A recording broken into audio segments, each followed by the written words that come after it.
বিসমিল্লাহির রহমানির রহিম।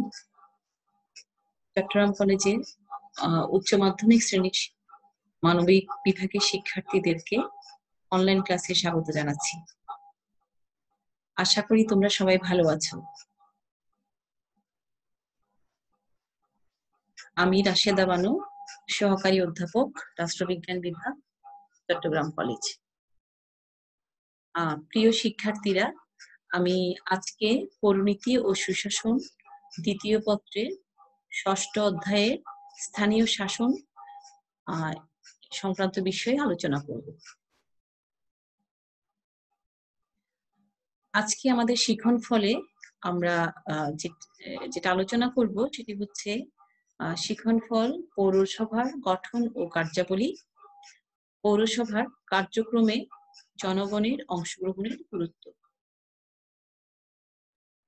প্রিয় শিক্ষার্থী, আমরা জানি বাংলাদেশের স্থানীয় সাহিত্য শাসন সরকার ব্যবস্থার স্থানীয় সাহিত্য শাসনের যে প্রতিষ্ঠানগুলো আছে তার মধ্যে শহর এলাকায় স্থানীয় সাহিত্য শাসিত প্রতিষ্ঠানগুলোর মধ্যে পৌরসভা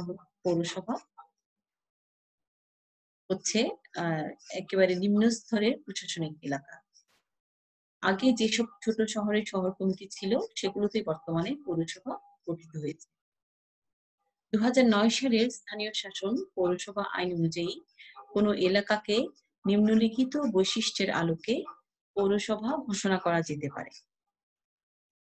যে বৈশিষ্ট্যগুলো এখানে আছে সেগুলো হচ্ছে, ওই এলাকার 3/4 লোক অকৃষি পেশায় জড়িত। ওই এলাকার শতকরা 33% ভূমি হবে অকৃষিত। তারপরে 3 নম্বরে যেটা আছে সেটা হচ্ছে ওই এলাকার জনসংখ্যার ঘনত্ব প্রতি বর্গ কিলোমিটারে গড়ে 1500 জনের কম হবে না, অর্থাৎ বেশি। আর 4 নম্বরে যেটা আছে সেটা হচ্ছে ওই এলাকার মোট জনসংখ্যা 50,000 জনের কম হবে না।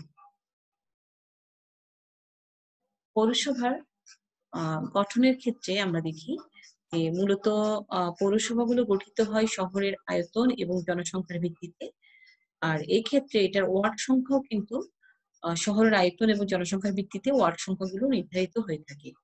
তবে সাধারণত একটা পূর্ণাঙ্গ পৌরসভার 18টা ওয়ার্ড থাকে। সেই হিসেবে একজন মেয়র প্রত্যেক ওয়ার্ডে, তারপরে প্রত্যেক ওয়ার্ড থেকে একজন করে সদস্য এবং প্রতি 3টি ওয়ার্ড থেকে একজন সংরক্ষিত মহিলা সদস্য জনগণের প্রত্যক্ষ ভোটে নির্বাচিত হবেন। অর্থাৎ এখানে পৌরসভার যে মেয়র আছেন, তারপর হচ্ছে সদস্য আছেন এবং মহিলা সদস্য আছেন, তারা প্রত্যেকেই জনগণের প্রত্যক্ষ ভোটে নির্বাচনের মাধ্যমে তারা তাদের নির্বাচিত হবেন।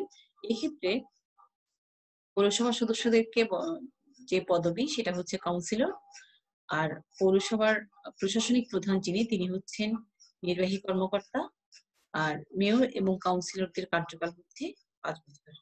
একটা বিষয় আমি বলি, সেটা হচ্ছে এখানে প্রত্যেকটা ওয়ার্ড থেকে যে একজন করে সদস্য এবং একজন মেয়র প্রত্যেকটা ওয়ার্ড থেকে একজন সদস্য, তাহলে 18টি ওয়ার্ড যদি হয় সেখানে টোটাল পৌরসভার গঠনের ক্ষেত্রে টোটাল যে জনশক্তি সেটা হচ্ছে একজন মেয়র, 18 জন সদস্য। আর 18টা ওয়ার্ড থেকে 3টা ওয়ার্ডের যদি ধরি আমরা যে তাহলে 3 × 18, তাহলে 6 জন হচ্ছেন মহিলা সদস্য বা যার পদবি হচ্ছে কাউন্সিলর। তাহলে সেই ক্ষেত্রে টোটাল জনশক্তি হচ্ছে এখানে 18 আর 6 + 1, ঠিক আছে, টোটাল হচ্ছে 25 জন। তাহলে এই হচ্ছে পৌরসভার টোটাল প্রশাসনিক যে কাঠামো যেটি সেটি হচ্ছে। পৌরসভার যে কার্যাবলী গুলো করে থাকে এটি শহর এলাকার, আমরা জানি যে এটা হচ্ছে শহর এলাকার স্থানীয় সাহিত্য শাসন ব্যবস্থা। কাজে সেই ক্ষেত্রে শহর এলাকার উন্নয়ন পরিকল্পনার সাথে রিলেটেড যে কাজগুলো করতে হবে তার সবগুলো কাজই কিন্তু পৌরসভা করে থাকে। তাহলে পৌরসভা এখানে যে কাজগুলো করে থাকে মূলত সেগুলো হচ্ছে শহর পরিকল্পনা, শহর পরিকল্পনা যে বিষয়টি সেটি হচ্ছে এখানে সংশ্লিষ্ট যে শহর আছে সেটির উন্নয়নের জন্য যে পরিকল্পনা প্রণয়ন করা প্রয়োজন সে প্রণয়ন এবং বাস্তবায়নের দায়িত্ব হচ্ছে পৌরসভার এবং শহর অঞ্চলের সার্বিক উন্নয়নের দায়িত্ব কিন্তু পৌরসভার। আর শহর এলাকায় তোমরা যে সুন্দর সুন্দর বাড়িগুলো দেখো সেগুলোকে সুষমভাবে এবং পরিকল্পিতভাবে গড়ে তোলার জন্য কিন্তু পৌরসভার দায়িত্ব আছে। কারণ এই যে বাড়িগুলো নির্মাণের জন্য কিন্তু তাদের পারমিশনের প্রয়োজন হয়। আর এক্ষেত্রে পৌরসভা বা পৌর কর্তৃপক্ষ কি করেন শহরের সৌন্দর্য এবং নিরাপত্তার যে বিষয় সেটি বিবেচনায় রেখে জনসাধারণকে বাড়ি তৈরির অনুমতি দেয় অথবা যদি কোনো সংশোধন বা কন্ট্রোল বা নিয়ন্ত্রণ আরোপ করতে হয় সেটি করে থাকে। ২ নম্বর হচ্ছে উন্নয়নমূলক কাজ। উন্নয়নমূলক কাজের ক্ষেত্রে পৌরসভা বেশ কিছু উন্নয়নমূলক কাজ করতে হয়। সেই ক্ষেত্রে জনসাধারণের জন্য মূলত এগুলো করা হয়ে থাকে। তাহলে জনসাধারণের চলাচলের জন্য রাস্তাঘাট নির্মাণ, রক্ষণাবেক্ষণ, তারপর হচ্ছে বৃক্ষরোপণ, রক্ষণাবেক্ষণ, রাস্তার পাশে ডিভাইডার থেকে শুরু করে উন্নয়ন সংক্রান্ত যে কাজগুলো আছে যেমন বনায়নের বিষয়ও থাকতে পারে। তাহলে এসব কিছুই পৌরসভা উন্নয়নমূলক কাজের অন্তর্ভুক্ত। সমাজ কল্যাণমূলক কাজ হচ্ছে জনগণের সাথে দুস্থ অনাথ কেন্দ্র, তারপর হচ্ছে কল্যাণ কেন্দ্র, তারপর হচ্ছে এতিমখানা স্থাপন, মানে জনগণের কল্যাণের সাথে যে কাজগুলো রিলেটেড সেই কাজগুলোকে বলা হচ্ছে সমাজ কল্যাণমূলক কাজ। কাজে সেই ক্ষেত্রে দুস্থ অনাথের সাথে সাথে এখানে যেই কাজগুলো জন মানে সামাজিক সমস্যা সৃষ্টি করতে পারে যে ভিক্ষাবৃত্তি, জুয়া খেলা, যে বিষয়গুলো সেগুলো বন্ধের ব্যবস্থা কিন্তু পৌরসভা করে থাকে। আবার মৃতদেহ সৎকার এটাও কিন্তু পৌরসভার কাজ। জনস্বাস্থ্য রক্ষা, জনস্বাস্থ্য রক্ষার ক্ষেত্রে পৌরসভা পৌর এলাকার জনগণের জন্য স্বাস্থ্য সুরক্ষার বিভিন্ন কাজ করে থাকে এবং সেক্ষেত্রে দেখা যায় কি যে বিশুদ্ধ পানি সরবরাহ। তাহলে এক্ষেত্রে পুকুর, দিঘি, কূপ, নলকূপের পানি যদি দূষিত হয় তাহলে সেই ক্ষেত্রে নতুন নতুন করে নলকূপ স্থাপন আর বিশুদ্ধ পানি সরবরাহ এই বিষয়ে কাজগুলো পৌরসভা করে থাকে। জনস্বাস্থ্য রক্ষার সাথে রিলেটেড আরো যেগুলো আছে যেমন রোগ জীবাণু ধ্বংসকারী ওষুধপত্র সরবরাহ করা, আবর্জনা পরিষ্কার করা, সংক্রামক ব্যাধি যেগুলো আছে সেগুলো যাতে ছড়াতে না পারে সেই জন্য প্রয়োজনীয় উদ্যোগ নেওয়া। তারপর হচ্ছে স্বাস্থ্য কেন্দ্র, মাতৃসদন, শিশু মঙ্গল কেন্দ্র নির্মাণ আর রক্ষণাবেক্ষণের যে কাজগুলো সেগুলো মূলত পৌরসভা করে থাকে। এখানে আরেকটা কাজ আছে পৌরসভার, সেটা হচ্ছে শিক্ষা ও সংস্কৃতি সংক্রান্ত কাজ। মূলত পৌরসভা পৌর এলাকার শিক্ষা বিস্তারের জন্য গুরুত্বপূর্ণ ভূমিকা রাখে। এটি তার এলাকার বিদ্যালয় এখানে যদি ফান্ডিং প্রয়োজন হয় তাহলে ফান্ডিং দেয়। তারপরে দরিদ্র মেধাবী যারা আছে তাদেরকে বৃত্তি প্রদানের ব্যবস্থা করা, তারপর নিরক্ষরতা দূরীকরণের জন্য বিভিন্ন পদক্ষেপ গ্রহণ করা, তারপরে শিক্ষার সাথে রিলেটেড কৃষ্টি এবং সাংস্কৃতিক উন্নয়নের জন্য শহর এলাকায় আরো অন্যান্য যে উদ্যোগ যেমন জাদুঘর নির্মাণ করা, আর্ট গ্যালারি ইত্যাদি স্থাপন বা পরিচালনার বিষয়গুলো কিন্তু পৌরসভা কাজের আওতায় পড়ে। বিচার বিভাগীয় কাজ, পৌরসভা কিছু বিচার সংক্রান্ত কাজ করে, তবে সেটি হচ্ছে বড় ধরনের না, সেটি হচ্ছে পৌর এলাকার যে ছোটখাটো বিবাদ বা কলহ যেগুলো আছে সেগুলো মীমাংসার জন্য সালিসি আদালত গঠন করে। মূলত এখানে পৌরসভার যিনি মেয়র তিনি তার নেতৃত্বে এখানকার ছোটখাটো সমস্যা যেগুলো আছে সেগুলো মীমাংসা করে পৌর এলাকায় শান্তি শৃঙ্খলা বজায় রাখাটাই হচ্ছে মূলত পৌরসভার মূল কাজের অন্তর্ভুক্ত। পানি সরবরাহ ও নিষ্কাশনের ক্ষেত্রে এটা বিশুদ্ধ পানি সরবরাহের ব্যবস্থা করা ছাড়াও এটি পানি নিষ্কাশনের জন্য পয় প্রণালী যেটা বলি আমরা যে পয় প্রণালীর ব্যবস্থা করা এটা দায়িত্ব। আবার খাদ্য এবং পানীয় সামগ্রী সরবরাহ নিশ্চিত করা, তারপরে বাজার স্থাপন, পৌর এলাকায় বিশেষ ধরনের খাদ্য পানীয় প্রস্তুত করা, তারপরে নিয়ন্ত্রণ বা আমদানির ক্ষেত্রে লাইসেন্স প্রদান, এই কাজগুলো পৌরসভা করে থাকে। পানি সরবরাহ, নিষ্কাশন এবং খাদ্য পানীয় সামগ্রী নিয়ন্ত্রণ এর আওতায় যে কাজগুলো পৌরসভা করে থাকে। তারপর হচ্ছে জননিরাপত্তা বিধান। জননিরাপত্তা বিধানের ক্ষেত্রে আমরা দেখি যে পৌরসভা মূলত তার নিজ নিজ পৌর এলাকার জনগণের জীবন সম্পত্তি রক্ষার জন্য যা কিছু করা প্রয়োজন, যেমন সেখানে নৈশ প্রহরী নিয়োগ করা। তারপর হচ্ছে অপরাধমূলক বা বিপজ্জনক কোনো খেলা বা পেশা যদি হয় তাহলে সেটিকে নিয়ন্ত্রণ করা। হুম? তারপরে হচ্ছে বন্যা দুর্ভিক্ষের সময় বিভিন্ন ধরনের আ মানে জনগণের নিরাপত্তার হুমকি হয়। এই ধরনের আম মানে বিভিন্ন বিষয়ে উদ্যোগ গ্রহণ করা এবং জননিরাপত্তা বিধান সংক্রান্ত কাজগুলো করে থাকে। আ এ আসলে পৌরসভা হচ্ছে শহর এলাকার একটি সুস্থ, সুন্দর, পরিকল্পিত আ নগরী গড়ে তোলার জন্য ছোট্ট পরিসরে যা করা প্রয়োজন পৌরসভা মূলত সেই কাজগুলো করে থাকে।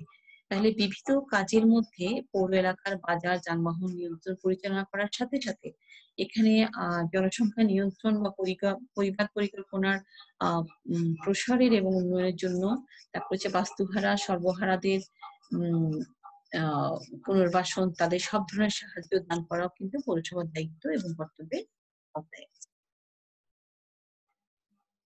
পৌরসভায় জনগণের অংশগ্রহণ।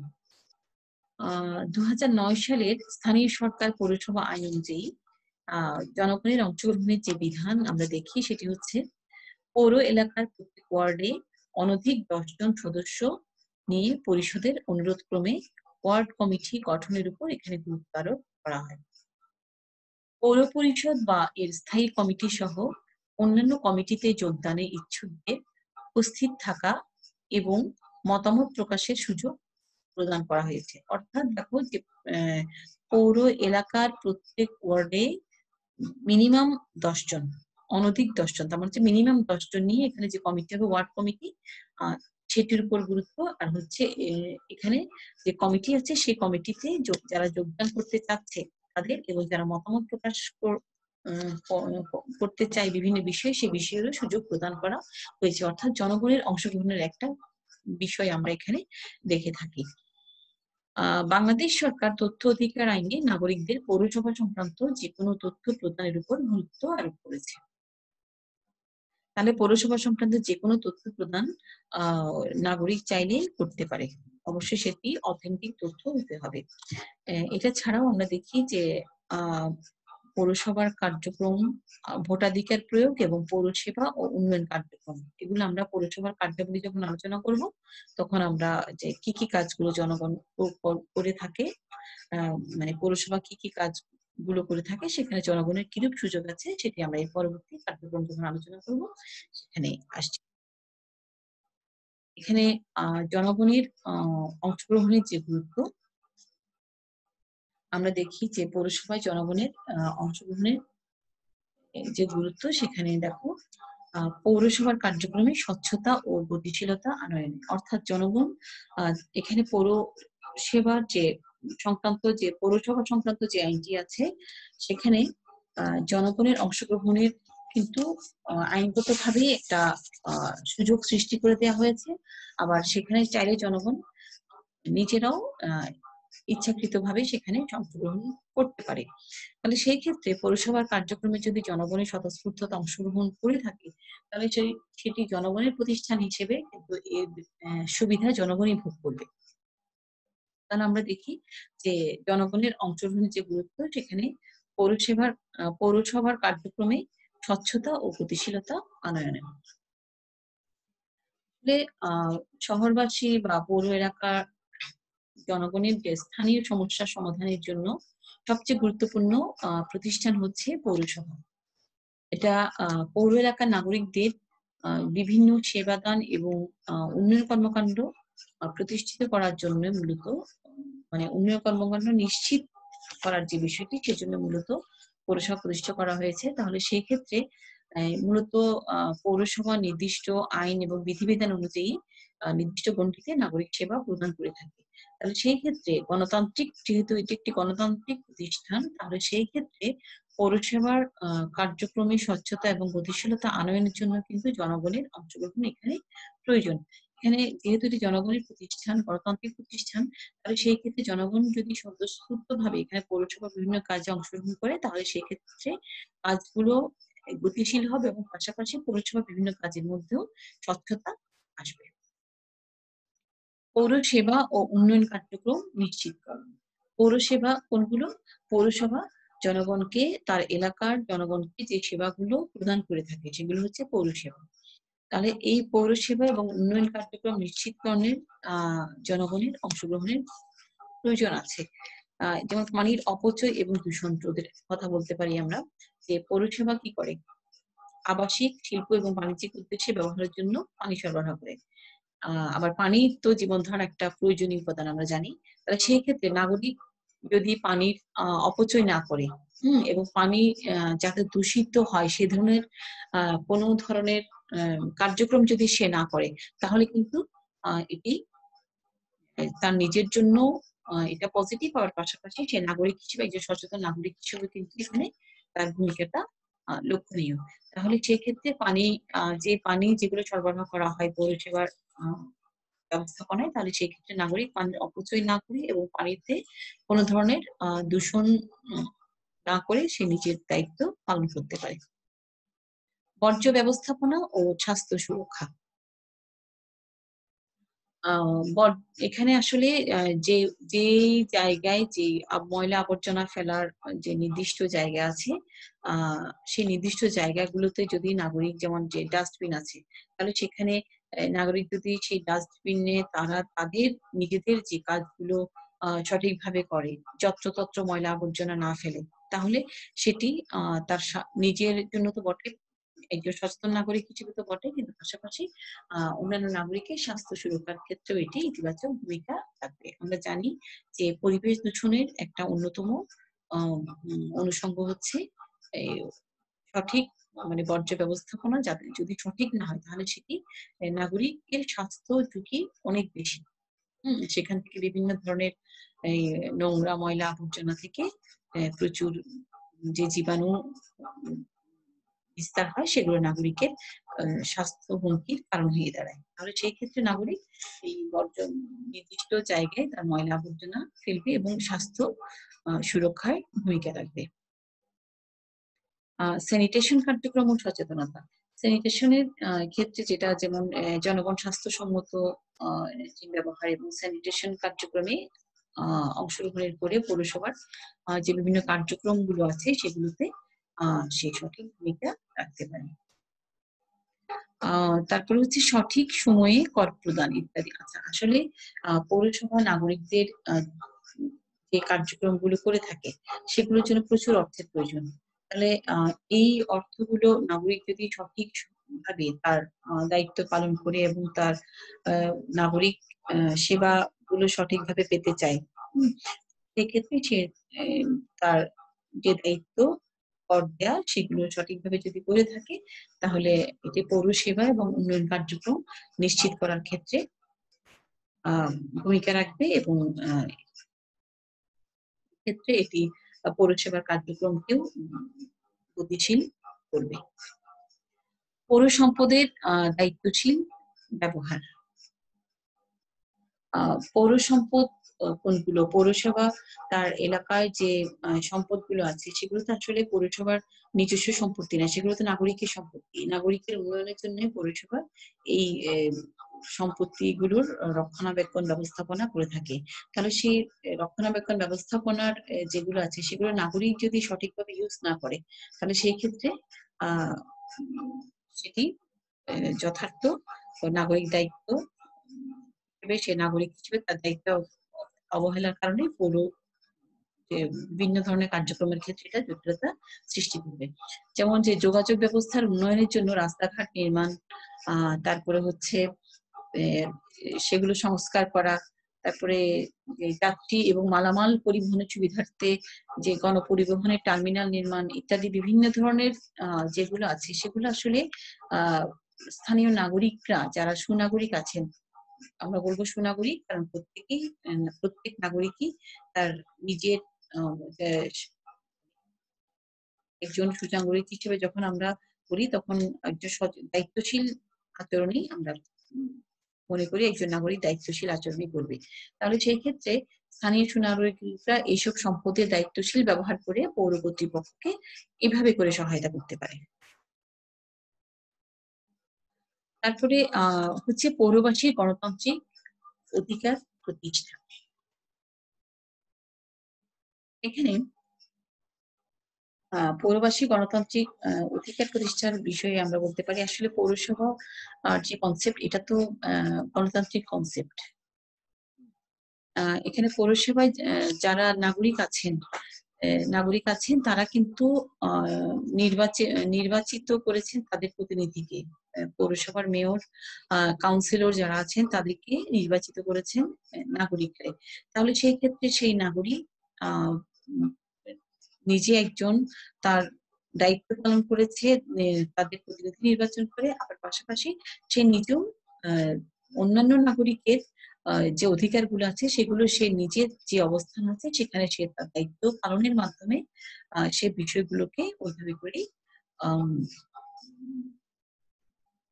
তার যে মানে নাগরিক হিসেবে অন্যান্য নাগরিকের যে অধিকার যেগুলো আছে সেগুলো প্রতিষ্ঠার ক্ষেত্রে সে সহায়তা করতে পারে।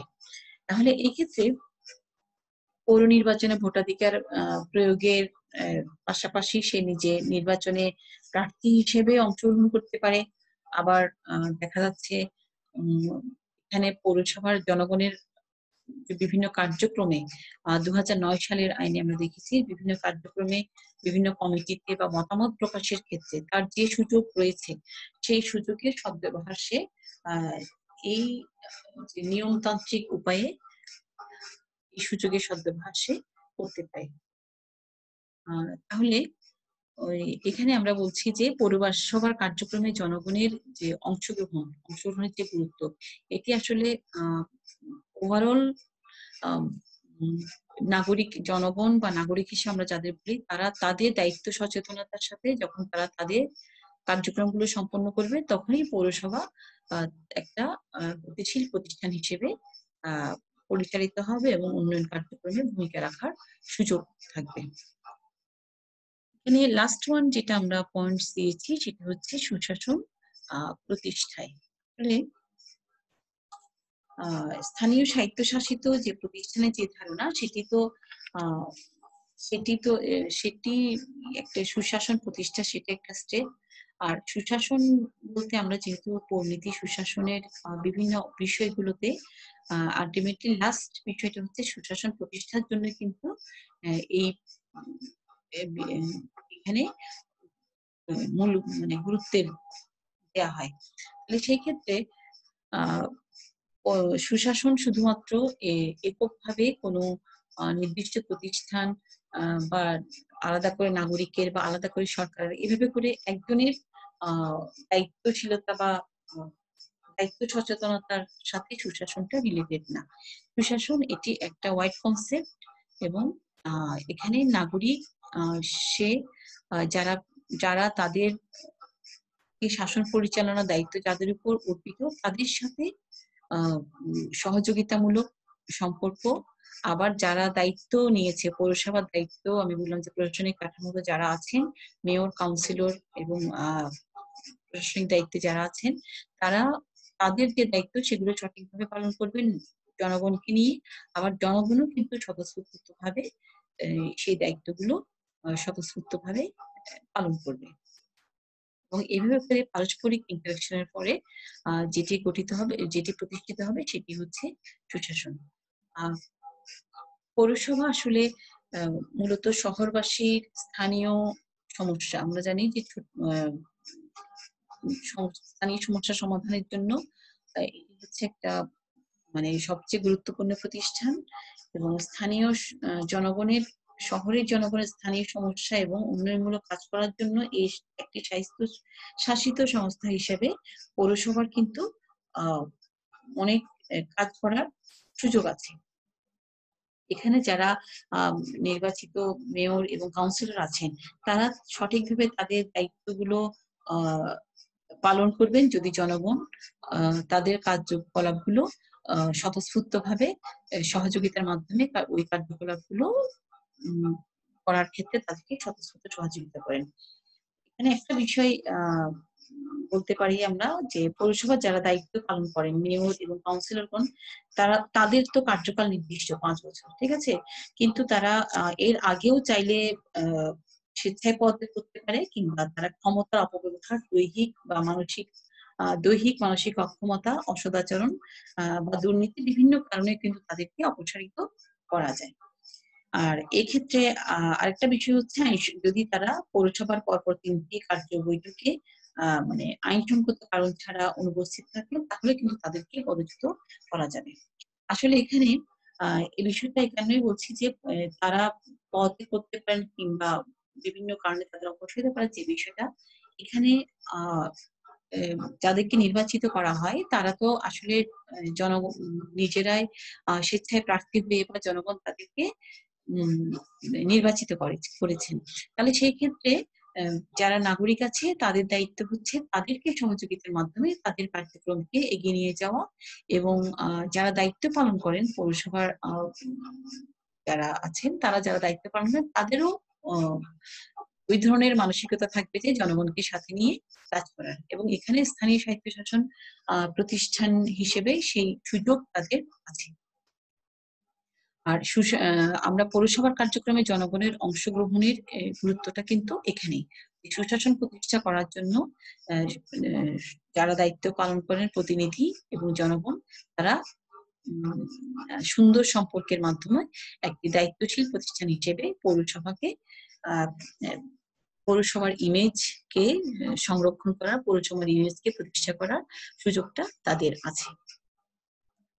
প্রিয় শিক্ষার্থী, আ তোমরা আ হয়তো পৌরসভার যারা বাসিন্দা তাদের এই বিষয়ে আরো বাস্তব অভিজ্ঞতা আ হবে।